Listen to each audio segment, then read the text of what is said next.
Awesome. All right, good evening. I hope you're staying warm and not getting blown away from all this weather.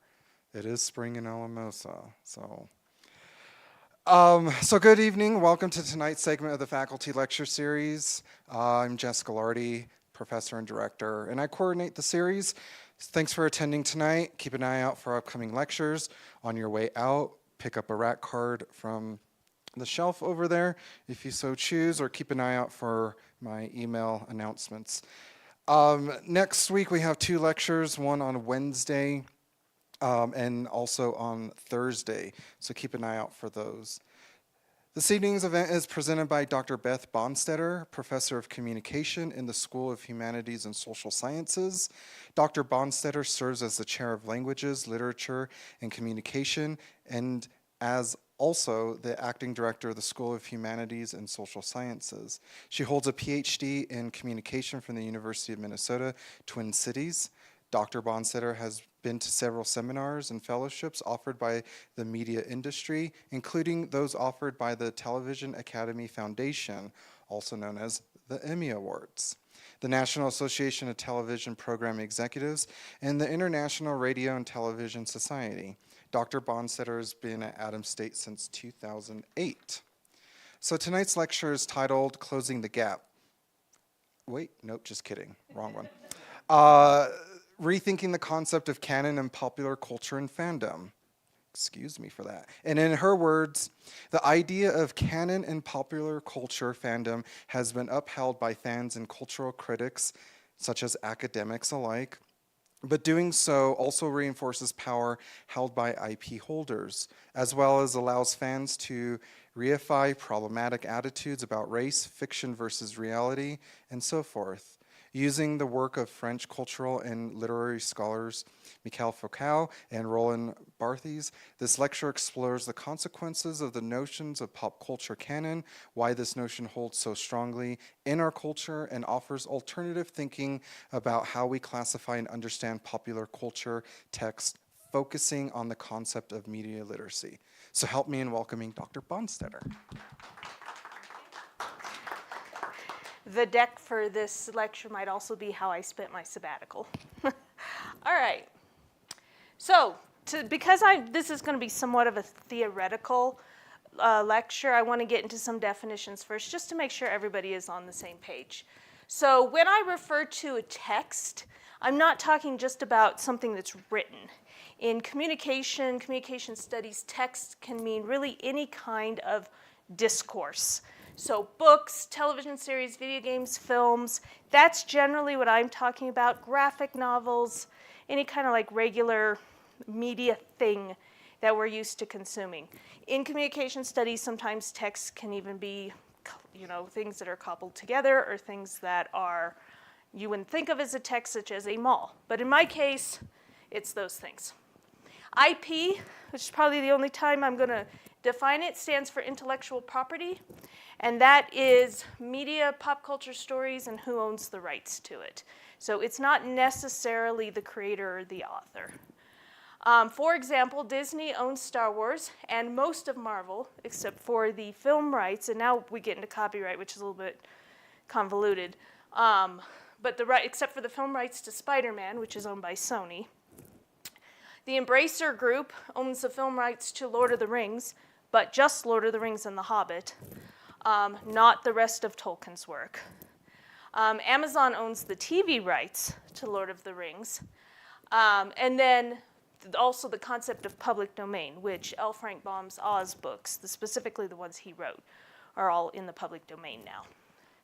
Fandom, in this case, for the context of this lecture, is a community of fans of a particular media pop culture IP. So Star Wars, Marvel, Lord of the Rings, etc. So a community of people who've kind of gathered, these days usually on the internet, though that's not exclusively it, around a particular IP.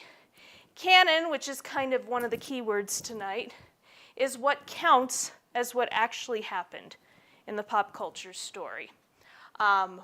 So which texts in an IP are officially what happened, and which ones are alternate universe or fan fiction or something else entirely. And we'll talk tonight about why that's really problematic. And then the author function or the author god, I use the terms kind of interchangeably. Author function is Michel Foucault's term. Author god is Roland Barthes' term. But it's the prioritizing of the author or the IP holder as the final authority of what constitutes canon. So this project is basically on why we should stop canon.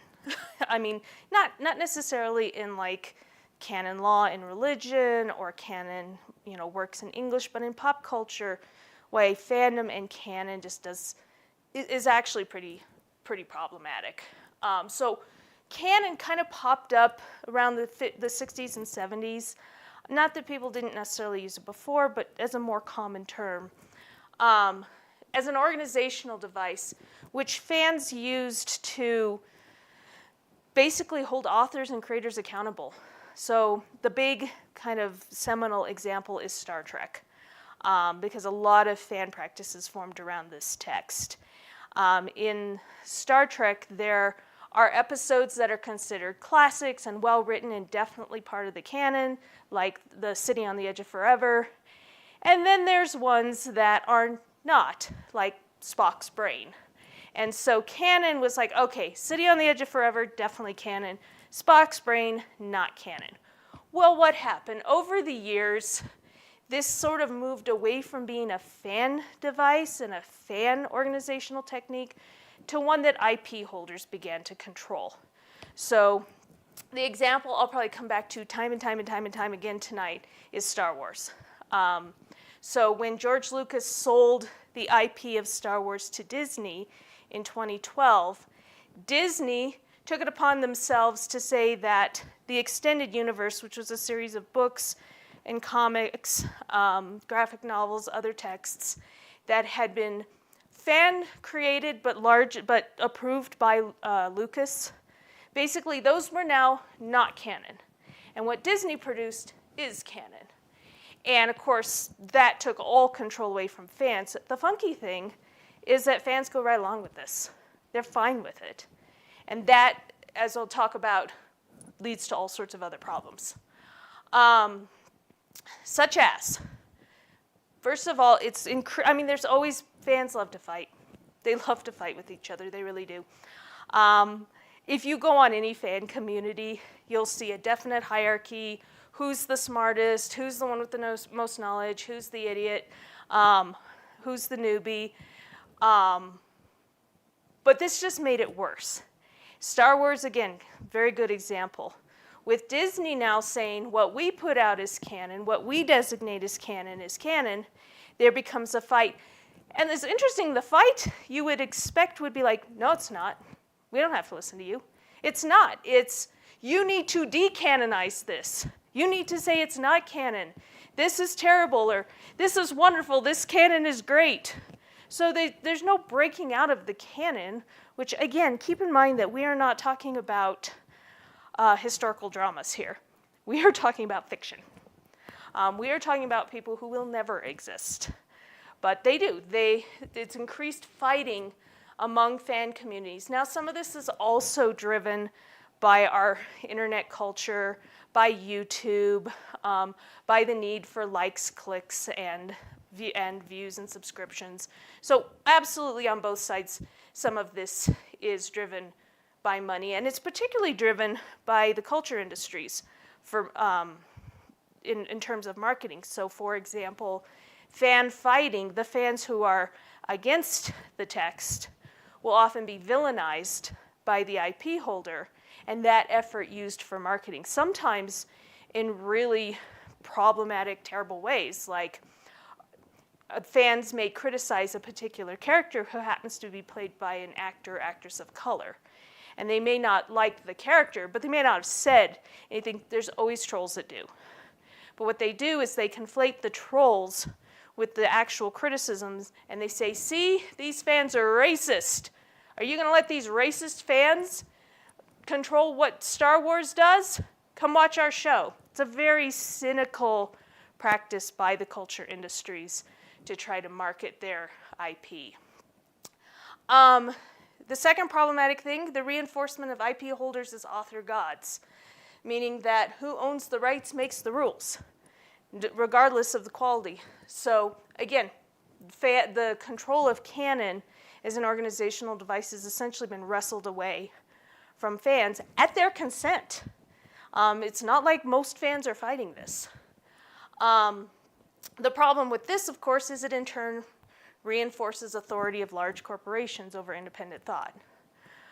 When fans willingly just give corporations the power to determine what canon is, to determine what will and will not be considered what actually happened, which, as I'll talk about in a minute, can have some psychological and physiological repercussions. I mean, this is a lack of critical thinking, right? Even when they hate the text. So in my paper, the text I come back to quite a bit is a recent one from last summerish, fallish, called The Acolyte. It was a Star Wars text, not particularly popular. Disney decided not to make any more after the first season. It had a diverse cast, great. It didn't have very good writing, not great. And that happens.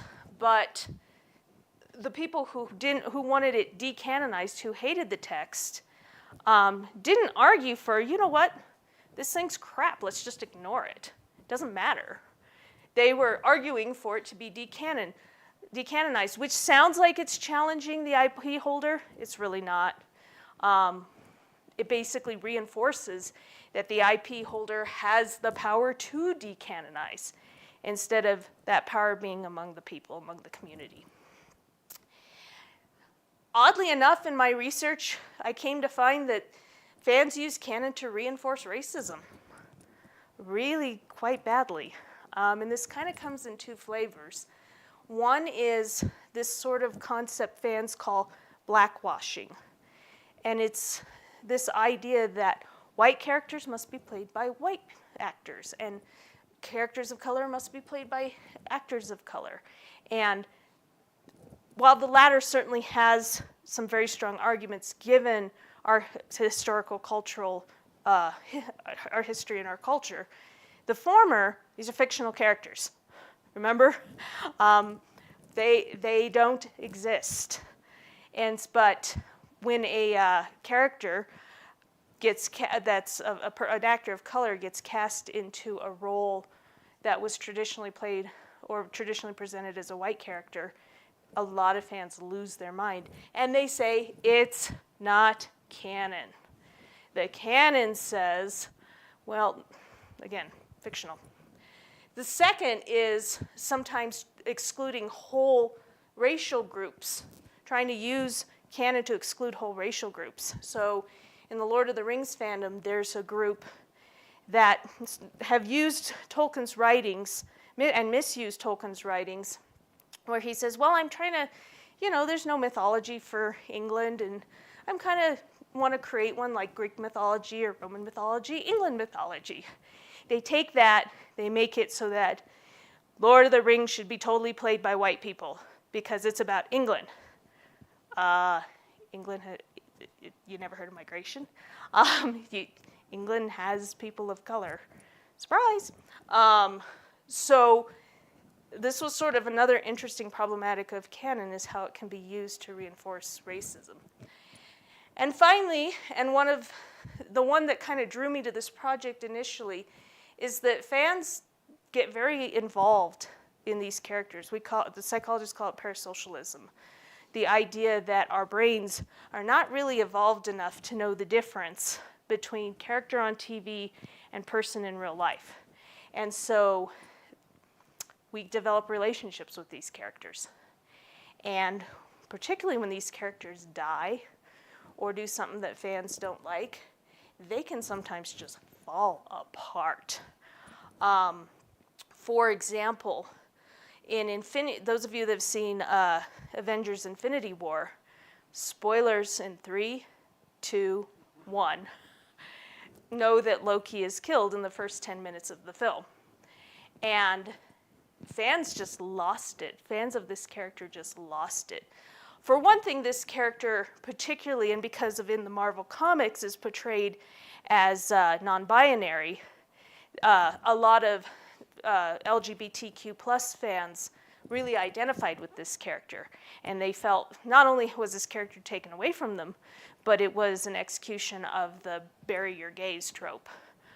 But then when they brought, so first of all, a lot of people were, there's a reported story that one fan came up to Tom Hiddleston, who plays Loki, and said, if Loki dies, I'm going to kill myself. So this whole idea of canon reinforces this. If canon were not a thing, you might be a little PO'd that Loki got killed off, but in the end, it's like, well, this is a fictional character. He can neither be killed ever because he doesn't actually exist. So you can kind of get over it. This then it was exacerbated by the Loki series, which was not everybody's cup of tea, mine included. But the way the character was portrayed, many fans objected to this, but now instead of saying, well, the series is crap, I won't watch it, now it's like, this is canon Loki now. What do we do? This is not who he is, but now this is who he is. You get the idea. So all of this has its roots in the existence of this whole idea of canon. And the big thing that I found, and the thing that makes it most problematic, fans are going to be fans, right? They're going to do fan things. It's the fact that I didn't find a single academic article that didn't reinforce this notion of canon. Even ones that, so for instance, the BBC has no official canon of Doctor Who. Can you really canonize Doctor Who? Like, the rules just don't exist. But fans sure as hell do. And so this website had, here's the canon of Doctor Who, even though the BBC themselves, and while that seems like it's great, the BBC is at least not imposing this on fans, there's still these other three things, or these other, particularly these last two things and the first thing, still happen when we even have a notion of canon. But all fan criticism was about, whether fans are disappointed in the canon, or fans are challenging the canon, or they just simply assumed that canon was a thing. And so my argument is really that we need to get rid of this idea of canon. So why do we have canon? What is it about our culture that drifts back to prioritizing the author? Because that's a cultural thing. Not every culture puts the author in the text as sacrosanct and as indivisible. And so I had already known when I did this project that both Michel Foucault and Roland Barthes had a lot of writing, or at least a certain amount of writing about this. So Foucault was who I primarily used. Barthes doesn't have as much, although if you look at Barthes' work, it's all about the writerly reader as opposed to the consuming reader.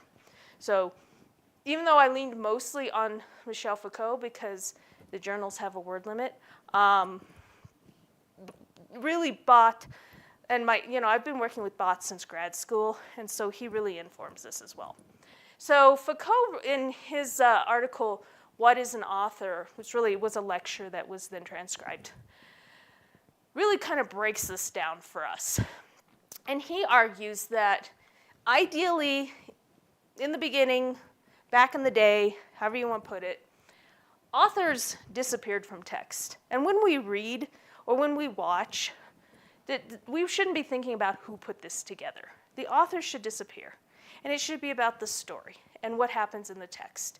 And that includes the criticism. The criticism shouldn't necessarily be, well, the Russo brothers are such SOBs because they killed off Loki. It should be, why did this not work in the context of the story? So in Infinity War, sorry Infinity War fans, why did everybody have to lose their brains in order for Thanos to win? Sorry, but it's true. Don't at me. Anyway, so that's really what should happen. But the problem with that, he says, is that also the texts have to be tied to something.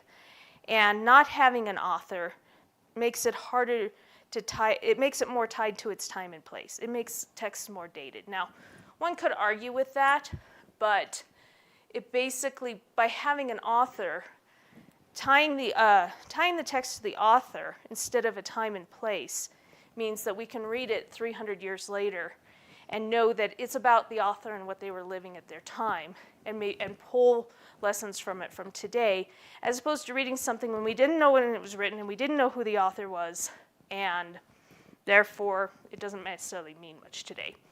We could argue with that, but that's his explanation. Authors are also useful for classification and ranking of texts, which fans love. They do this all the time. But as you might guess, that's also tied into our modern copyright system, right? There's ownership. We can classify. We can say, this person owns this and that person owns that. But to Foucault, canon is never finite. It's a piece of work that's fluid. Any text is fluid. It brings, it's always informed by who wrote it. It's always informed by who owns it. And it's informed by who's reading it. So for example, if I'm watching Infinity War, I'm probably going to have a different experience based on what, my values, my experiences, what I deem important, versus somebody else who's sitting 3 seats away. So whereas I might be like, they killed off Loki, I'm not even interested in this anymore. Person 3 seats down would be like, Captain America, yeah! I mean, so it's good. So these texts are already fluid. And so trying to put them in, you'll see where Beth kind of builds on this. It's informed by the agendas of people calling it canon. It's informed by the consumption.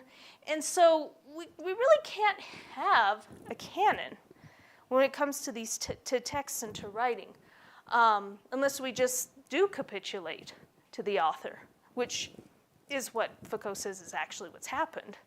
So we say, well, rather than accepting that texts are by nature polysemic, we instead capitulate to the author as the guider of meaning. We want to have a leader. We want to have an authority. Copyright and capitalism has reinforced this even more. The fact that we buy and sell texts, the fact that people own texts, usually reinforces their authority. I mean, think about this for a minute. Who is in charge of Star Wars now? It's not George Lucas anymore, even though he created it and it was his idea and his vision and his reading of Joseph Campbell, right? No, it's Disney because they own the IP. So this all has fed into this idea of us prioritizing an author because, man, it's just easier and it makes things easier to buy, sell, and classify. So what do we do about it? Well, and Foucault largely agrees with this and says much of the same thing. But Roland Barthes has, in his writing, The Death of the Author, kind of offers us a solution. And this is where I come from when I say we need to get rid of canon. So to pause, we need to have a very quick down and dirty semiotics lecture.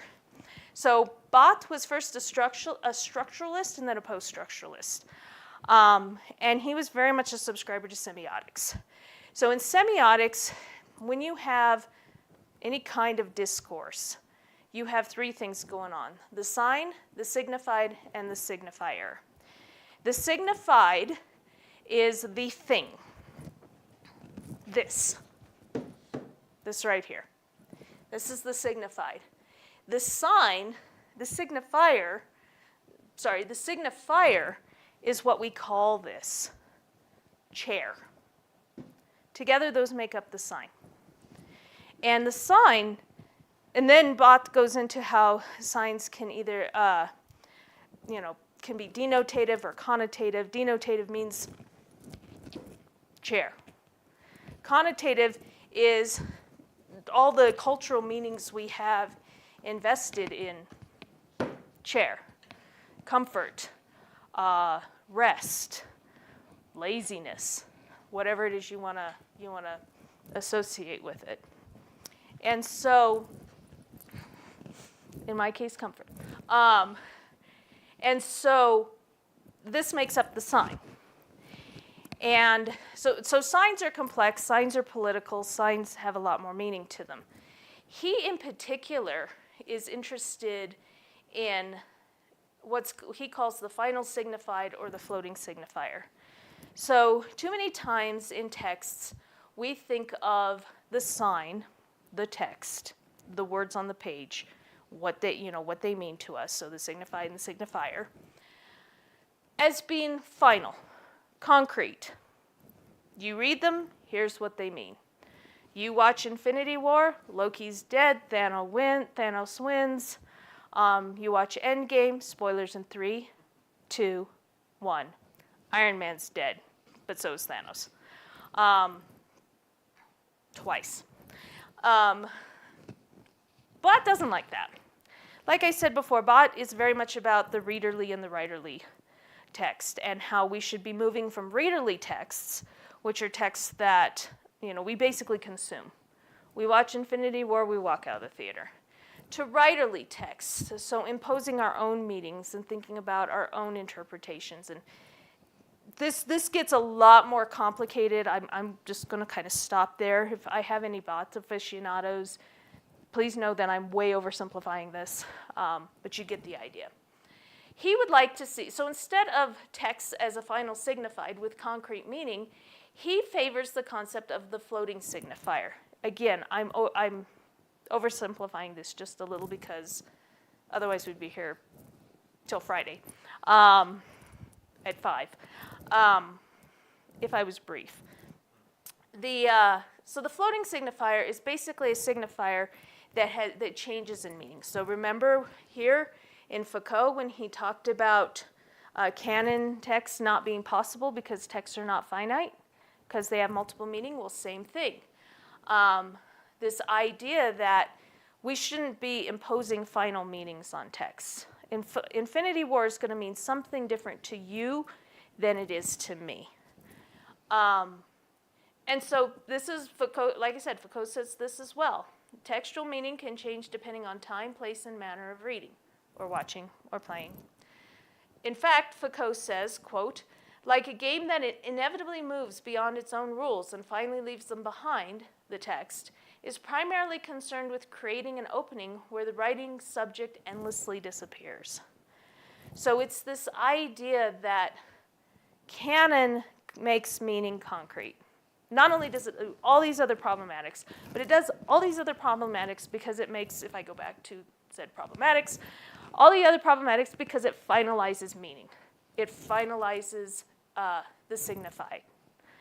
And so if we instead think of meaning as fluid, as personal, and text as a jumping off point, as opposed to a final signified, we can kind of break through some of this canon. If I look at Infinity War not as the end of that version of Loki, but instead as a beginning where I can come up with my own texts, my own stories, my own thoughts, that's far more positive and far more liberating than allowing Disney to dictate what I do and do not think of a character that I like. So Bot sees the reader as the location of meaning. Texts, he says, are necessarily intertextual.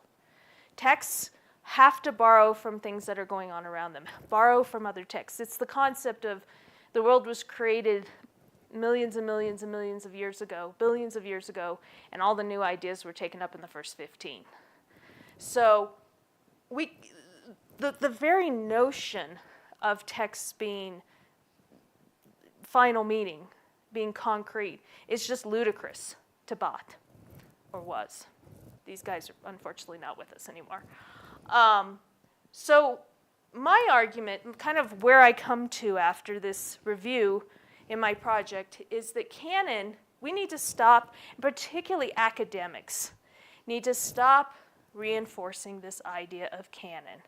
We need to stop thinking of these texts as being a final signified and start thinking of them as a kind of floating signifier, a jumping off point for multiple meanings.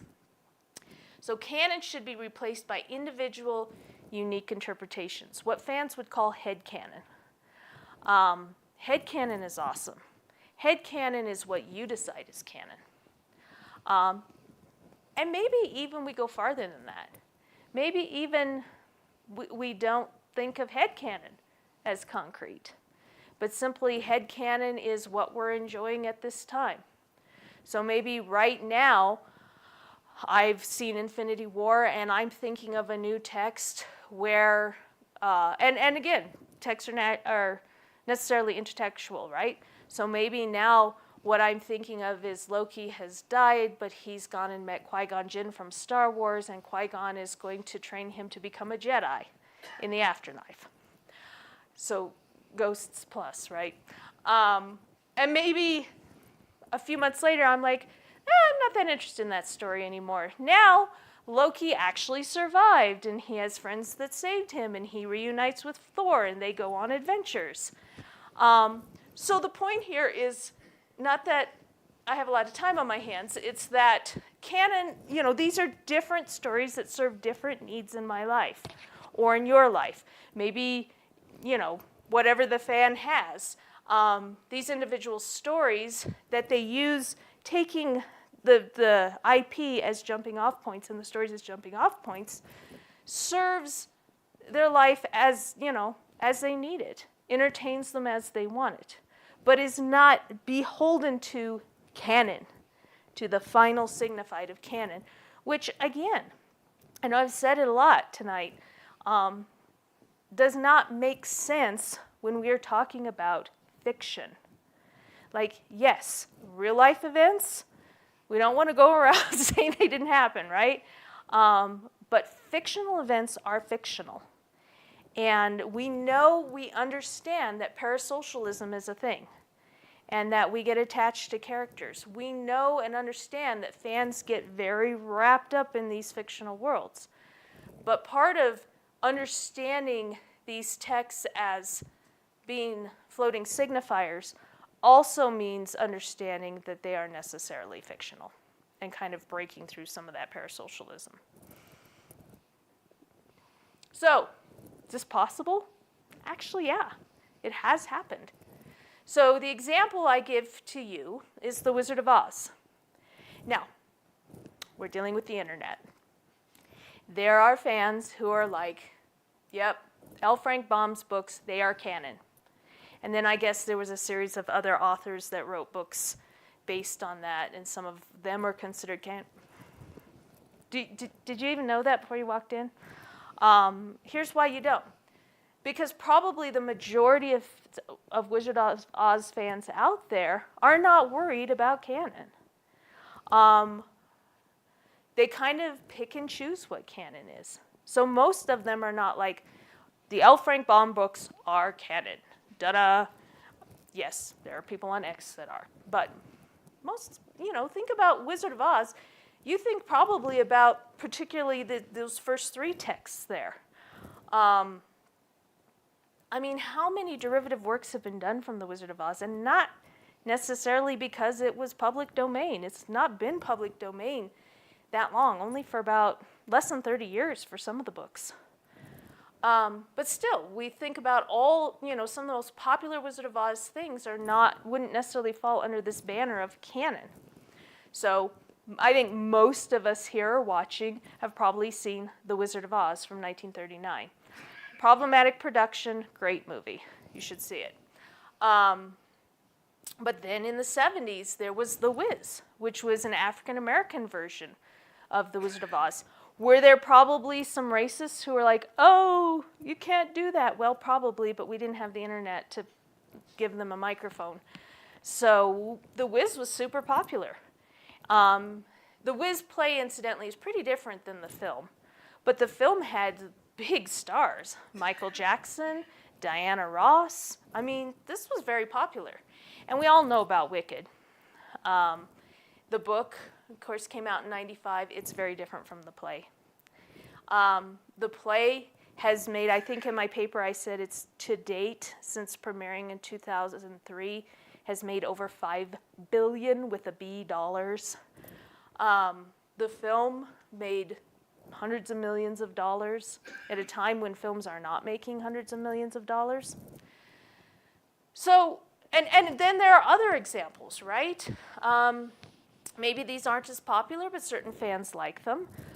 There was a short-lived TV series on NBC called Emerald City. There was a mini-series called Tin Man. I have fond memories of Return to Oz. For Gen Xers and early millennials, we all remember Return to Oz. It scared the hell out of you. Muppets did a Wizard of Oz. Tom and Jerry did a Wizard of Oz. This is not an exhaustive list. So it doesn't have to be this way. It doesn't have to be that canon is king, that the author God rules everything. Baum books are public domain. Wizard of Oz movie is still owned by Warner Brothers, and so on and so forth. Rights are owned on these things. But fans are just not as attached to canon here. And they kind of create their own canon. So it can be done. It doesn't have to be that way. It doesn't have to be so controlling. So I want to leave you with some thoughts and to answer the so what question in my last 5 minutes here or so. This comes down to us, to scholars and teachers. I'm not so stupid that I think that a prescriptive Disney needs to change is ever going to happen. I'm not even so convinced that fans are necessarily going to change. But we as scholars, we as teachers, can start talking to our students about these things. And I mean, it comes down to the big ML, media literacy. We need to continue to push media literacy in our classrooms. And we can start with canon being dropped in academia as being such a thing. Scholars need to start rethinking this whole concept of canon and the damage it's doing by continuing to reinforce this. Instead, like I said, we should think of texts as floating signifiers, as multiple meanings, as launching pads for more stories and more thoughts. So really what we need to be teaching students is the author function, the history of it. Why does it exist? Who does it benefit? Who is not benefited by it? Who gets swept under the rug by it? Why this function is reinforcing hegemonic capitalist ideology, and particularly negative depending on how you feel about capitalism, negative capitalism such as the control of corporations, of thoughts, hegemonic ideas like white supremacy, and how we break free of it and still enjoy popular culture texts. This is certainly not a call for us to abandon our favorite things. Rather, it's to cherish our favorite things and discard the things that aren't our favorite. And be like, this is fiction, does not have meaning for me, this does, or I didn't like this, so I'm going to change it. For me, for my friends. And the group of fans that have done this the most and have done this most effectively are fan fiction writers.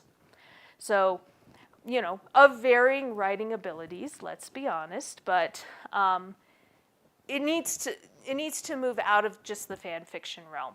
And we need to quit thinking of fan fiction as simply, well, that's that, but it's not canon. Why isn't it canon? When Marvel debuted the multiverse, all of it became canon. So we need to quit thinking about reinforcing canon. And so my call to you, if you are an instructor, if you deal in this, or even if you're just a reader and enjoyer of texts, try not to let others determine canon. Canon is all about you. Thank you.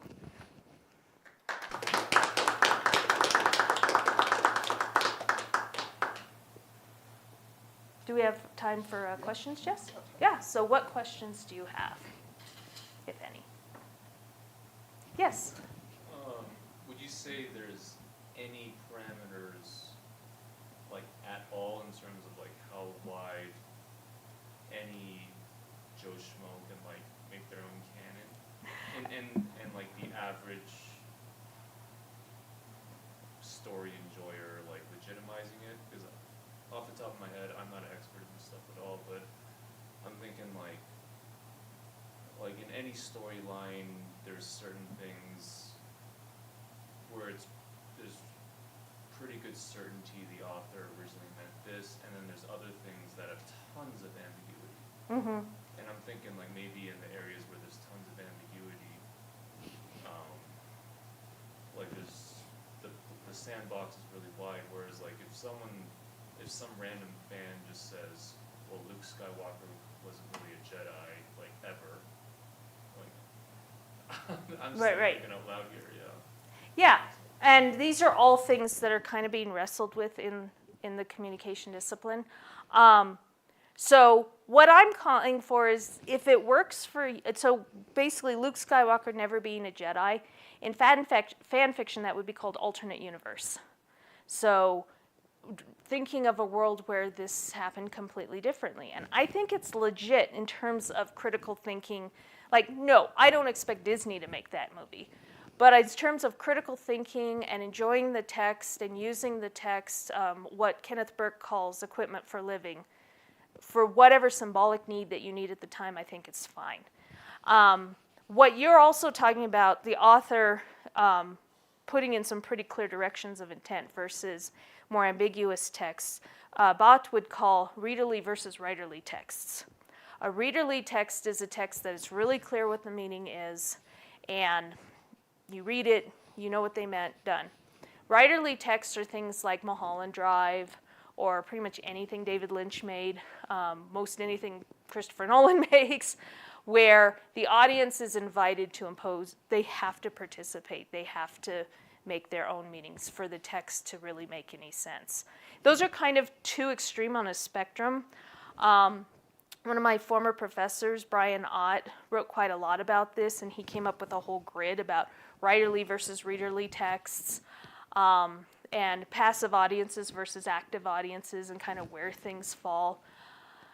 For me, I think that's helpful, but I think in terms of critical thinking and really to break, for me personally, the racism thing is probably the number one thing, and the second being, even more than the IP holders controlling our minds, the idea of fans absolutely having a nervous breakdown when something happens to their favorite characters, to me, one of the most important things. And so for me, the calling of canon isn't necessarily meant to discard the author or to discard what their intents are, except when it starts interfering with critical thought, when it starts interfering with people's lives, when it starts reinforcing racism, when it starts reinforcing the power of Disney over everybody. So for me, breaking up canon isn't necessarily discarding the author so much as the author function. The idea of author is God. So in that case, if critically thinking through Star Wars means that you envision a world where Luke Skywalker was never a Jedi, which, by the way, is the opening of the Last Jedi novel, I think that's legit. But it's, like I said, I'm not trying to erase the author so much as erase this sort of godlike function of the author. Yeah. So you touched on this a little bit, but I'm curious. So what about when IP holders seem to create space for this non-canonization? Like, what if DC Elseworlds, which are usually very, very popular reinventions of, like, how, Thomas Wayne became Batman instead of Bruce Wayne, that people seem to really, really like, and create that space for people to think, like, okay, well, what if it was this way, or what if it were this way? I'm just curious, because you got an IP holder kind of canonizing these sort of like non-canon reinventions. I think it's positive. I think it's a step. I still feel, so I think one of the reasons that fans love it so much is I think they are craving this, right? So I think that's good that they do it. I don't think it goes far enough, because it's still, even though it's what if and it's an alternate universe, it's still held by fans as canon. And my purpose here goes a lot further, to be like, yeah, that's great that the IP holders also explored alternatives. but I'm going to explore even more alternatives. I'm not, this is all about not letting IP holders, author gods, control what we think. And I think people want that, and I think that's one reason why having things like What If and having the multi-universe is so popular, because it also creates almost a sanctioned space for the floating signifier. So I think it's very positive. It's interesting how some IP holders, so understanding this is all under the umbrella of Disney, for example, how Kevin Feige seems very open to this, but Kathleen Kennedy, who's president of Lucasfilm, is not as open to this. So sometimes it will also come down to who's president of what corporation. And Marvel itself has a history of this, whereas Star Wars has generally existed in one universe too now. So I think it's good, but I think there's still the tendency for all of us to still hold that up as a kind of canon. And what I would like to see is people being able to enjoy that and like it, and start thinking about how they can build on it and how they can break from it. I think Disney doing it is, or really let's say Marvel doing it, is a great first step in kind of helping people do that, even though I don't think that's necessarily their intention.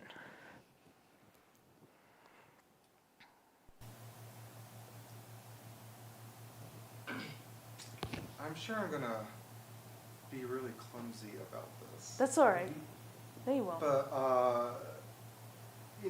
thinking about how the application of critical thinking is like really foundational to this. I kind of just wonder about like canon visualizations, right? So I'm sure that this can be a layered thing.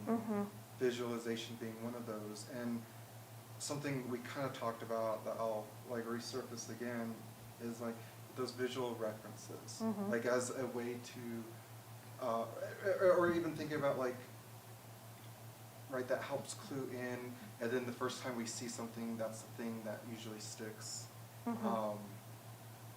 So things like, Beauty and the Beast gets a lot of positive reviews and things like that because it matches what the cartoon version looks like. Right. And then, but the Little Mermaid gets a lot of issues with that because Ariel looks different. Right. And, we don't know what Hans really intended. Right. Or what was in his mind, right? Like, he wasn't, I don't know, but I don't think he was also writing about how he was thinking and writing. Right. When he did The Little Mermaid. So yeah, I guess that's like, what's your take on that? I think it's an important thing to consider. So a couple of thoughts. I'm not sure they will totally address this because I think it's a very deep, larger question. For one thing, I think I'll just be straight up. The reason The Little Mermaid got flack and Beauty and the Beast didn't is because The Little Mermaid had people of color in it, in the roles. And some of these, particularly Disney fans, some of these, and again, we have to also keep in mind the context of wanting, a lot of these fans have YouTube channels, they want to make money, they want views, they want subscribers. But a lot of The Little Mermaid had to do with the sort of blackwashing racist argument. That it's not canon because, even though you're right, there's no canon to Little Mermaid. So that's one thing. The other, I think, that's really interesting when you're talking about the first image is the one that stays with us. And I don't think there's anything wrong with that so long as we don't let it, and this is kind of what I'm calling for, so long as that we don't let it impair our critical thinking.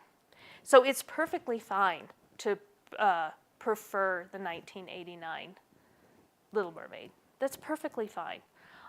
What one shouldn't do is use this idea of Disney canon or canon to then argue that Disney couldn't be African American or black. Disney couldn't, whatever Triton was. I think he was. I haven't not seen that version of it. So I don't remember who the actor is that played it, but I do know it was an actor of color. You know, why can't these things be? So, for example, I love Lord of the Rings. When I read Lord of the Rings, I saw Peter Jackson's casting in that. I don't think there's anything wrong with that. But I would not object, and I don't think people should object if somebody envisions it differently. For example, I'm going to get at it again. When I read the book, a lot of people argue, oh, Jack Black would be a great Tom Bombadil. I saw Samuel L. Jackson as Tom Bombadil. I think Denzel Washington would be an amazing Gandalf, or an amazing Dumbledore. So I think it's fine to have your preferences and for that vision, but I think the critical thinking comes in and being open to other ideas, even if they're not yours or not particularly your thing. And also, and that includes being open to your own ideas and being able to say, look, I don't like how they did that. I'm not going to let it wreck my life. I'm not going to fight with people on the internet about it. I'm simply not going to worry about it.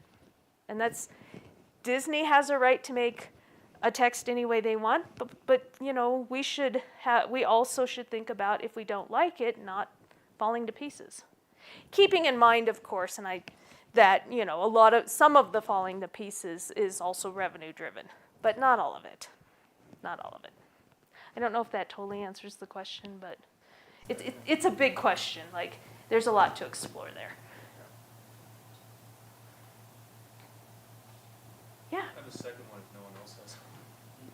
Okay, so I'm just processing out loud here, and Sure. I haven't thought of all the angles, but what's coming to mind for me is, like, there seems to be, at least my interpretation of what's going on this topic, there's a authority battle in the sense of, like, who has the authority of how the story turns out. So what's coming to mind for me is, like, a continuum of, based on the one rhetoric book I've read in my life, rhetoric it's persuasive based on organic resonance versus cheesiness. So these are my just make-up terms right now. So it seems that, so I'm just going to say my thoughts, and I'd like to hear like what you think about it.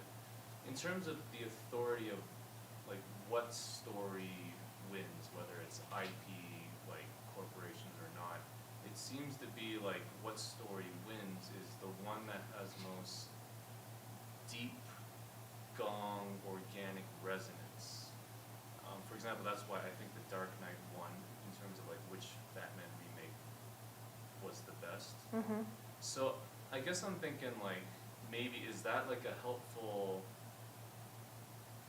way for like these different narratives to battle it out, like whether the IP corporate Disney Plus side has the most deeply organic remake of something or subjective interpretation versus like the fan Mm-hmm. people, like sometimes one side wins, sometimes the other side wins, and is that a dimension how they can battle it out, or you don't think so? I think that's how it used to be. Before we had the Telecom Act of '96 and we had so many large corporations take over media, the estimate is something like 90% of media is controlled by 3 to 4 corporations now in the United States.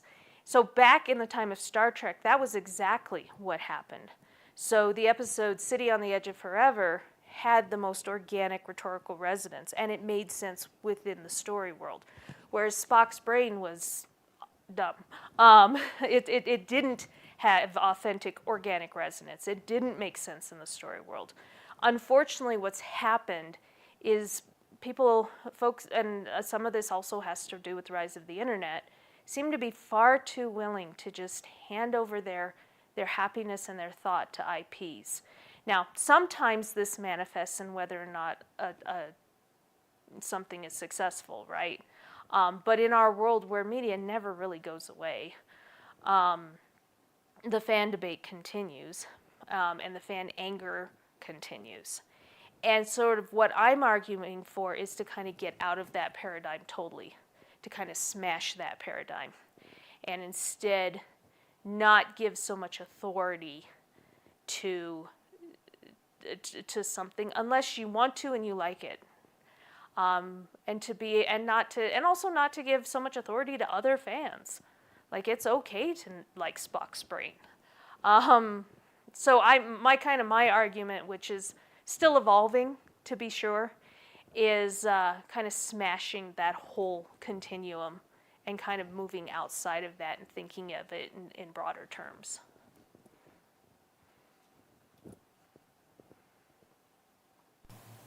Any other questions? Well, thank you so much. I appreciate you all coming tonight, and those of you online, I thank you for watching online as well, and I hope you all have a joyous and wonderful and canon-free evening.